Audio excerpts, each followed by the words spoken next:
Nandyal municipal కార్యాలయంలో రేపు జరిగే మున్సిపల్ కౌన్సిల్ సమావేశంలో వీధి కుక్కలు సహితం విహారం గురించి, దోమల గురించి లేవనెత్తే సమస్య పరిష్కారం దిశగా చర్యలు తీసుకోవాలని సిపిఐ కార్యాలయంలో నిర్వహించిన విలేకరుల సమావేశంలో సిపిఐ పట్టణ కార్యదర్శి కె ప్రసాద్ కౌన్సిలర్లకు తెలియజేశారు. విలేకరుల సమావేశంలో రైతు సంఘం జిల్లా కార్యదర్శి జి సోమన్న, ఏఐటియుసి పట్టణ కార్యదర్శి డి శ్రీనివాసులు, మహిళా సంఘం పట్టణ కన్వీనర్ సుశీలమ్మ, నాయకులు రవి పాల్గొన్నారు.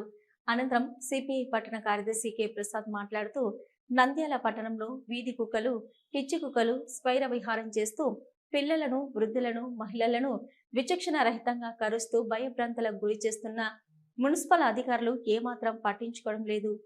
ఈ మధ్య బేతంచెర్లలో ఒక పిల్లవాడిపై వీధి కుక్కలు దాడి చేయడం జరిగింది. విపరీతంగా దోమలు, కుక్కలు శైల విహారం చేస్తున్నవి. కుక్కలతో అయితే వార్డులో ఉండే 42 వార్డులలో ఉండే ప్రజలు, పిల్లలు, వృద్ధులు, మహిళలు కుక్క కాటుకు బలి అనేక ఇబ్బందులు పడుతూ ప్రాణాలు కూడా కోల్పోవడం జరుగుతుంది.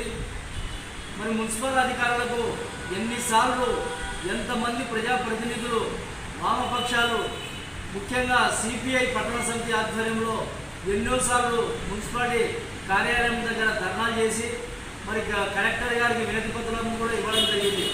అయినా కూడా మున్సిపల్ అధికారులు ఏమాత్రం కూడా సీమ గుట్టినట్టు కూడా వ్యవహరించడం లేదు. ఏమంటే మా పైన కేసులు వేస్తారు అని కుక్క జంతుప్రియులని చెప్తున్నారు. మేము ఒకటే చెప్తున్నాం, మొన్న బేతంచెర్లలో ఒక పసిపిల్లవాన్ని కుక్కలు విపరీతంగా కరిచి చంపడం జరిగింది. అదేవిధంగా నంద్యాల పట్టణంలో కూడా గతంలో అన్ని వార్డులలో పిచ్చి కుక్కలు, వీధి కుక్కలు అనేక ప్రాంతాల్లో ప్రజలను కలిసి, పిల్లలను కూడా కలిసి అనేక ఇబ్బందులు పాలు చేసినాయి. మరి హలో, నంద్యాల న్యూస్ 10 మీ చుట్టూ జరిగే సంఘటనల్ని మా దృష్టికి తీసుకురావాలి అనుకుంటున్నారా?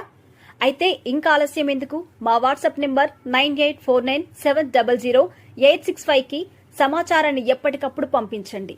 మా నంద్యాల న్యూస్ 10 ద్వారా మీ సమస్య పరిష్కరించుకోవడానికి ముందడుగు వేయండి.